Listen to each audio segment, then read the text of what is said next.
Our world was essentially shattered, and probably 3 or 4 minutes before Madeleine was taken. And we obviously absolutely, what's the word, persecuted ourselves for not being here. And there is no doubt that not being here at that moment increased the risk of it.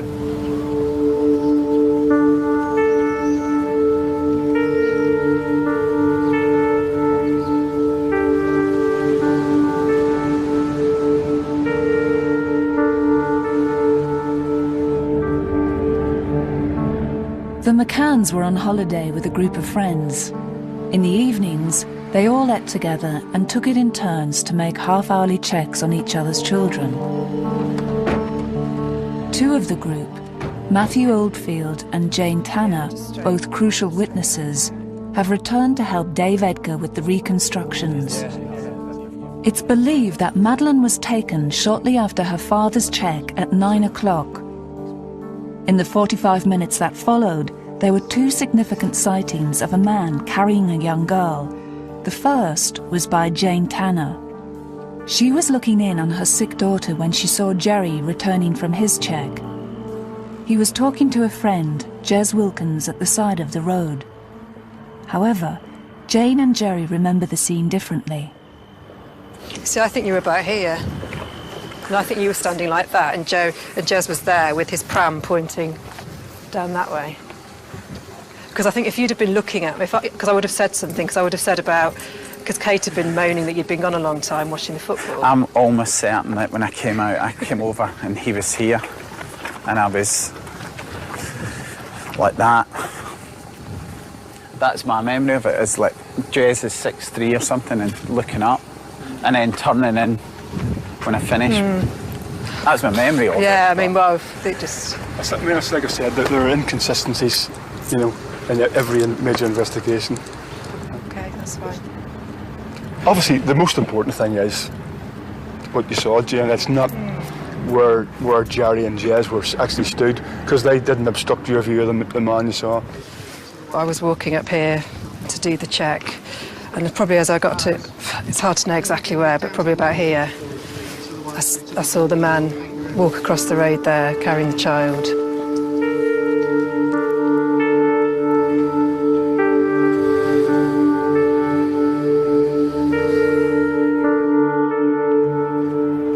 So yeah, I just got up and walked out of the tapas bar, past Jerry talking to Jez. That's when I saw somebody walk across the top of the road, carrying a child. And I think I did think, oh, there's obviously somebody taking their child home to bed, but they didn't look like a standard tourist.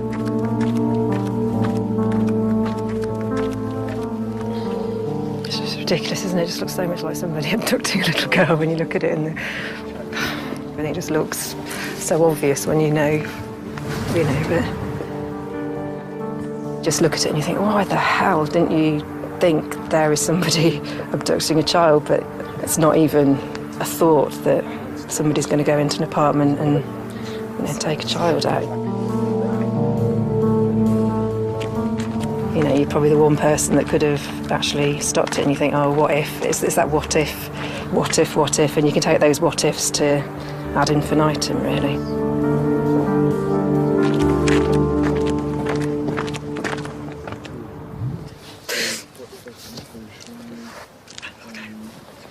I tell you what, if you stand here, then Do you want to go?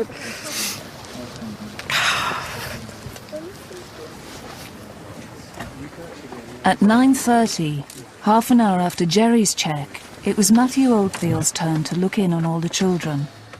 He went into the McCann's apartment, but didn't go into the bedroom, and so didn't see if Madeleine was missing. Pretty much from the approach down here, you could see straight into the room, so you could see the cots as you were walking in. So it never really felt like there was any real need to sort of go all the way into the room. You could see both cots and see into them from there. I sort of ummed and ahed about the angle and things. All I just know is that I had an unimpeded view, and it was just dead quiet and just But why I didn't take those extra couple of steps in? Yeah, I was saying this earlier, that at no point other than that night did I go stick my head in. That was the only time, because the door was like that for me and I knew I'd left it. And it's more that, you know, I felt like you'd done enough, you'd seen, it was quiet. And part of the reason we ended up coming through the back was the noise coming through the front door. He's just like, you don't want to disturb them. It's stupid now, but...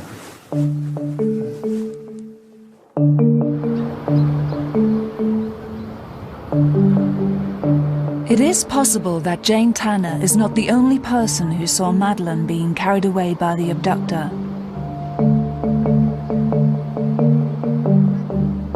40 minutes after Jane's sighting, and half a mile away from the McCann's apartment, a family also saw a man carrying a young girl away from the town. Later, the witness thought that this might have been Jerry McCann, but this was investigated and ruled out by the Portuguese police. The man was seen here carrying a child just before 10 p.m. on the night Madeleine was abducted. When the man saw the family, he appeared furtive and veered off to one side and carried on walking. But obviously anyone carrying a child at night, it's really important. We need to find out who this person was. I was with my family. We'd been out for the night and we were walking up this street when I saw a man and he was carrying a child. I thought they were father and daughter, so I wasn't so suspicious. The girl was about 4. She looked like my granddaughter, blonde hair, pale white skin, typically British. The man didn't look like a tourist. I can't explain why. It was probably from his clothes. Someone knows the information, and someone knows who took Madeleine, and someone knows where she is. Let's get moving.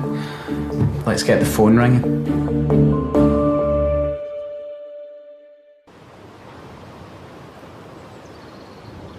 At home, Kate is preparing for the inevitable media attention that will surround the 2nd anniversary of Madeleine's disappearance. And most of all, I think it's really sweet, and it was Madeleine just when she arrived home from hospital to our house. And she just looks quite cute. Wrapped up in a little bundle. She's got those eyes, I tell you, those eyes that never closed.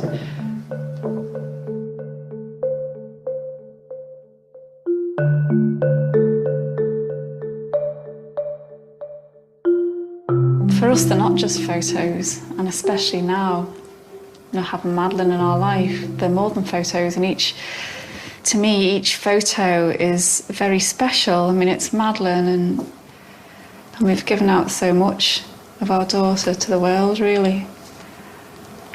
You just want to be able to retain some of it. Are we allowed to see this one? Mm-hmm. No.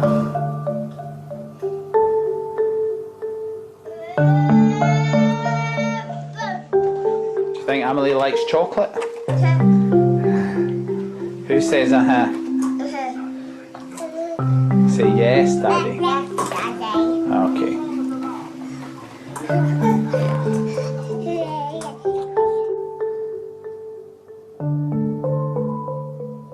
Do you still feel her physically as much as you did? Well, I know the Madeleine that I know. I don't know Madeleine at, nearly 6. She might look different. She could be speaking a different language. She might have her hair different. She might have different interests, but, she's still our daughter. I think that's too businesslike, isn't it? Yeah. Right, let's put it that way. Kate and Jerry are preparing for a trip to America that they hope will breathe new life into the search for Madeleine. As well as an interview on the Oprah Winfrey Show, they plan on visiting the world's leading child recovery experts, who are creating an image of Madeleine aged 6. We're going to America tomorrow, and initially we're going to Washington, to the National Centre for Missing and Exploited Children.